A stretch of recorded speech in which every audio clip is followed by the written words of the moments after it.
علم نور ہے، علم نور ہے۔ حضرت سیدنا وہب ابن عبداللہ کلبی رضی اللہ تعالی عنہ قبیلہ بنی کلب کے ایک نیک، خوبصورت اور خوش اخلاق تھے۔ صوفیہ نور شباب گنگوں کا وقت تھا، بہاروں کے دن تھے، نوجوان تھے، 17 دن ہوئے تھے ابھی شادی کو۔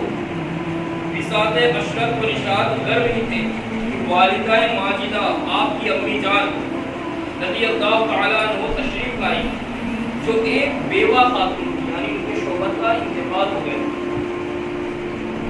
جن کی ساری کمائی اور گھر کا چراغ یہی ایک نوجوان بیٹا تھا۔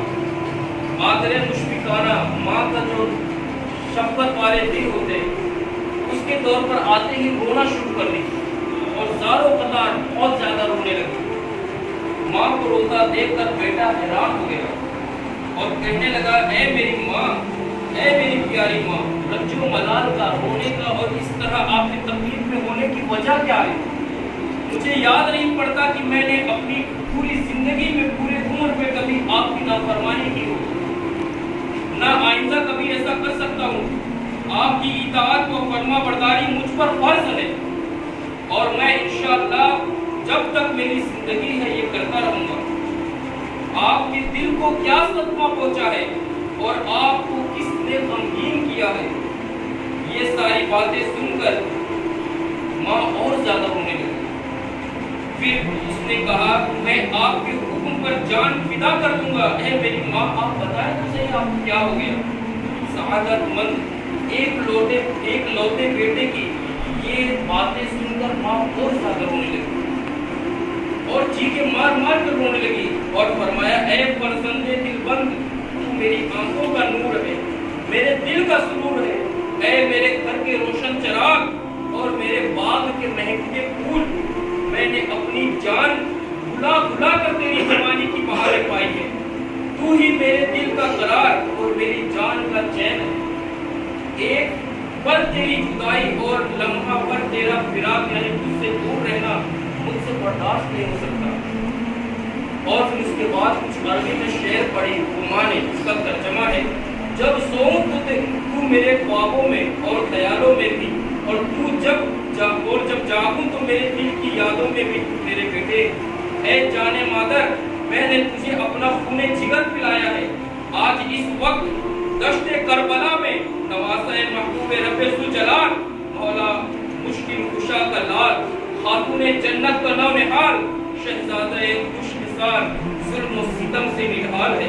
اے میرے لال، کیا تجھ سے ہو سکتا ہے کہ تو اپنی جان اس کے قدموں پر قربان کر ڈالے؟ اس بے غیرت زندگی پر تو 1000 بار کو کہ ہم زندہ رہیں اور سلطان مدینہ منورہ، شہنشاہ مکہ مکرمہ صلی اللہ تعالی علیہ وآلہ وسلم کا لاڈلا شہزادہ ظلم و جفا کے ساتھ شہید کر دیا جائے۔ اگر تجھے میری محبتیں کچھ یاد ہو اور تیری پرورش میں جو میں نے تکالیف جھیلی ہے اگر تجھے یاد ہے اور تو اسے نہیں بھولا، تو میرے چمن کے مہکتے پھول، تو پیارے حسین رضی اللہ تعالیٰ عنہ کے قدموں میں اپنی جان کو قربان کر دے۔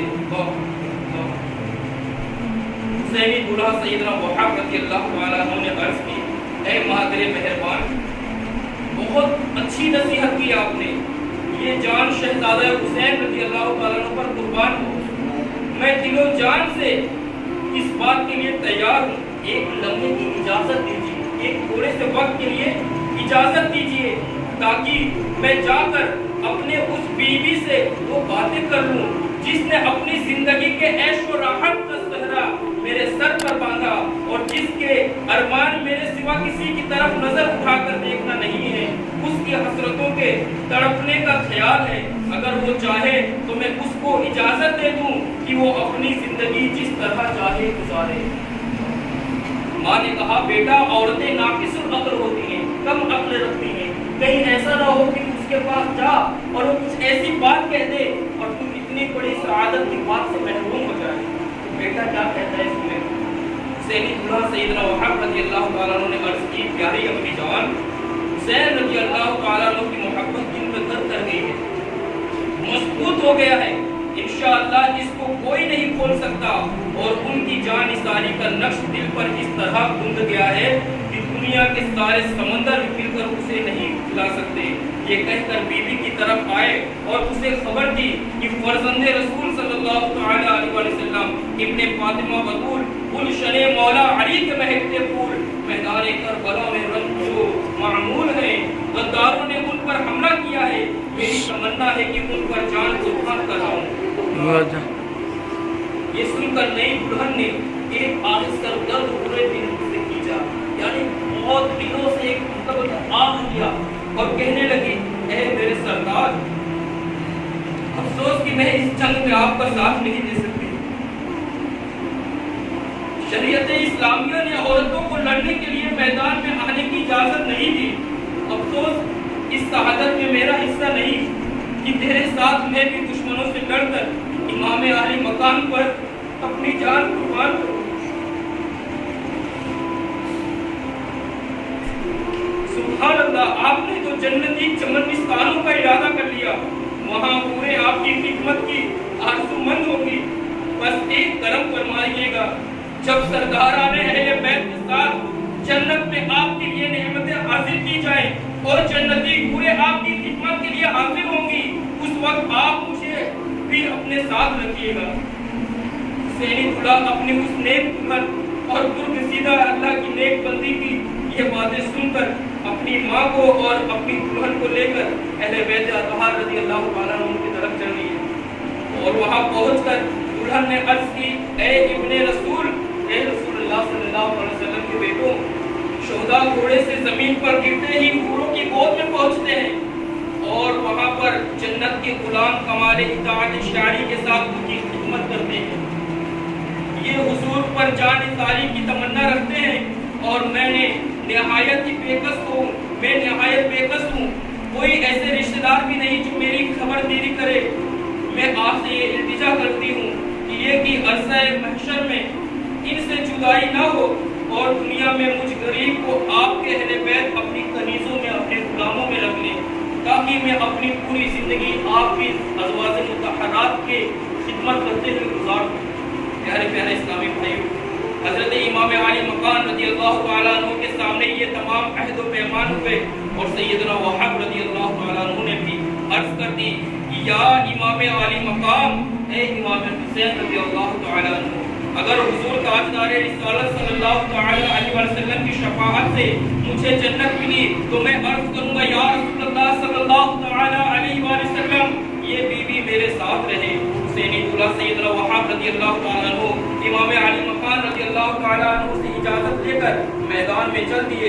یہ دیکھ کر لشکر دشمن پر لرزہ طاری ہو گیا، وہ سب خوف سے ڈر گئے اور گھوڑے پر ایک مادر شوق سوار یعنی ایک نوجوان کی تیزی رفتاری کے ساتھ ان کی طرف بڑھتا ہوا دیکھ کر ان کی ہوش اڑ گئے، کی طرف دوڑے، اور اس وقت میدان میں دشمن کی طرف سے ایک مشہور بہادر اور اس کا نام حکم بن طفیل، جو کہ بہت زیادہ غضبناک اور اپنے تکبر میں چیختا ہوا اور اپنا تلوار گھماتا ہوا آسمان کی طرف ان کو چیلنج کر رہا تھا، ایک ہی حملے میں اس کو نیزے سے مار کر زمین پر اٹھا کے پٹک دیا۔ وہ اور دونوں لشکروں میں شور مچ گیا اور مبارزوں نے یعنی دشمنوں میں ہمت مقابلہ نہ رہی۔ سیدنا وہاب رضی اللہ تعالیٰ عنہ نے گھوڑا دوڑاتے ہوئے قلب دشمن یعنی دشمن کے بیچوں میں سے گزرتے ہوئے ان کو کاٹ کاٹ کر زمینوں پر گراتے گئے، یہاں تک کہ نیزہ ٹوٹ گیا۔ تلوار میان سے نکالی اور زوردار تلوار کو گھماتے ہوئے جب آپ دشمن جنگ سے تنگ آ گئے تو عمر بن سعد نے حکم دیا کہ سپاہی اس نوجوان کو چاروں طرف سے گھیرو اور ہر طرف سے ایک بار ہی ٹوٹ کر اس پر حملہ کرو۔ حسینی دلہا جب زخموں سے چور ہو کر زمین پر تشریف لے آیا تو سیاہ دلانے والے بدتمیز اور شیطان قسم کا وحشی آدمی ان کی گردن کو نیزے میں اچھال کر اہل بیت اطہار کی طرف پھینکا۔ ماں نے اپنے لخت جگر کی سر کو اپنے منہ سے ملتی تھی اور کہتی تھی اے بیٹا، میرے بہادر بیٹا، اب تیری ماں تجھ سے راضی ہوئی۔ پھر وہ سر اس کی دلہن کی گود میں لا کر رکھ دیا۔ دلہن